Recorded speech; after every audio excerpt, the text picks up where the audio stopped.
Tonight, I want to talk about the movie American Underdog. This movie is directed by the Erwin Brothers. It is based on a true story, and a lot of that is taken from Kurt Warner's book, All Things Possible. This movie stars Zachary Levi, Anna Paquin, and it brings in newcomer Hayden Zaller. So this movie is the story of Kurt Warner and his kind of rise to the NFL quarterback that I'm not going to say all of us know him to be, but a lot of us know him to be. It is a remarkable story. If I didn't know it was true, it would feel just over the top. This feels like a Hollywood story, but even Hollywood wouldn't have so many things for our protagonist to overcome. And this movie just has thing after thing after thing that he has to overcome and his wife has to overcome. But it is based on a true story. And if you do know that story, there is a lot that they had to deal with. And it's amazing. It really is amazing. It's really uplifting. And that's kind of what this movie is about. It is about overcoming adversity. It is about fighting for your dreams and keep going. Even when you think you can't do it, keep going. Keep going. You just never know how much you can do. And I did like the message of this movie. There were a couple of things. I'll get into those in a little bit. But overall, I really did enjoy this movie. Zachary Levi, I thought, was really good in the main role. There are a lot of times as the camera is kind of panning around him that he looks so much like Kurt Warner just from the back, in the uniform. It was amazing casting that they were even able to snag him to do this role. If you've seen Brenda Warner in interviews, then you know Anna Paquin really got her right.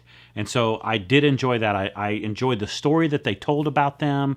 Again, it's based on kind of Kurt Warner's book that he wrote about just kind of his life struggles. And I feel like that's kind of what this movie is also trying to do. Is it's not a football movie, right? It's not a sports movie. Yes, that is in it because that's a huge part of his life. But that's kind of not the main theme of the story. The main theme of the story is perseverance and, overcoming your struggles. So I think he was really building to be the person that you want to be, and then everything else will kind of fall in line. The old adage of, there's always those people who might look at it and say, "Oh, if I just had this, I would be happy," or if I just had more, I would be happy.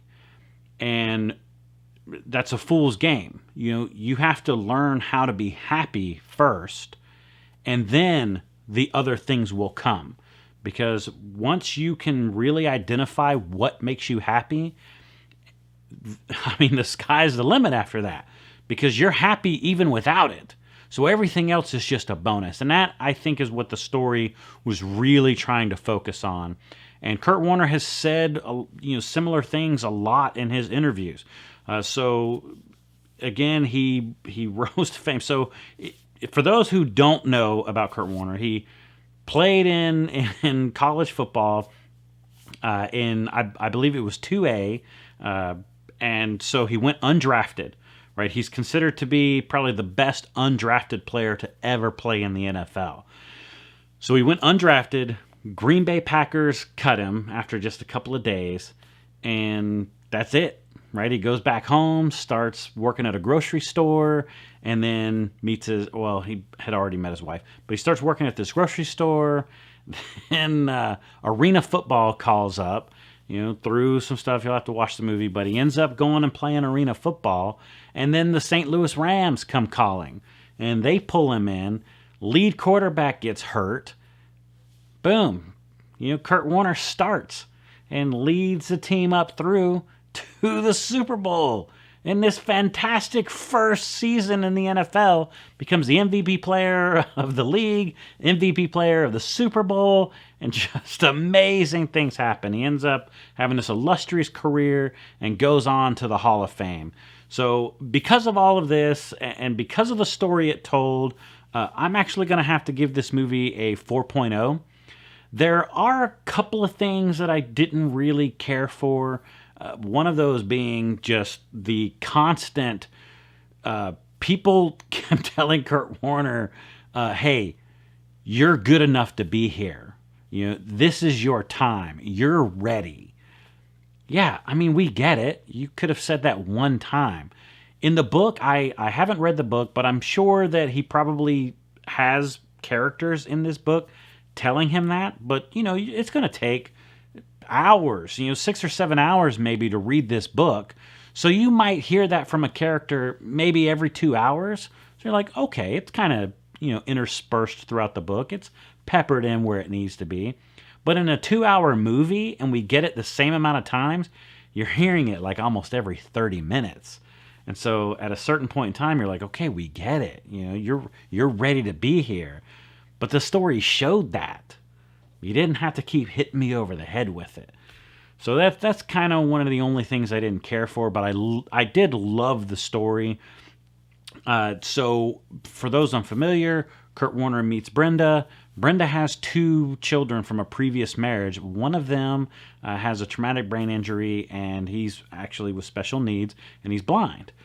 And, Kurt Warner and her, they end up coming in, and he treats them kids just like they're his. And I think that's fantastic. As a fellow stepfather myself, I think it's amazing when dad can just come in and boom, hey, these are my kids. So hats off to him. I love it. I love that part of the story. What was awesome about this movie is Hayden Zaller comes in, and he is blind in real life. And so he gets to play Zach, as blind because he is blind. And I think this might be one of the first times we actually have an actor in a major movie, in a major role, that is actually blind. Playing somebody that's blind. So I thought that was really cool the way they did that. I thought the movie was nice. I really liked the story. It was a really uplifting story. You can kind of tell from the trailer. You can really tell from the movie title American Underdog that this really is going to be a feel-good story. So when you go into this movie, you already kind of know what movie you're in for. And I always believe that you have to kind of judge a movie based on the type of movie it is. It doesn't pretend to be anything other than what it is. I give props to it for that. I really enjoy that a movie can stay in its lane, as it were. But yeah, let me know if you are planning on seeing it. I believe it comes out on Christmas Day. So let me know if you're going to see it. Let me know in those comments if you have seen it. Maybe you have. I did, so maybe you have too. Let me know in those comments what you thought of the movie. If you did like the movie, make sure you like this video. If you like this video, make sure you like this video. If you want to know when other videos are coming out, make sure you hit that subscribe button. And I will see you next time.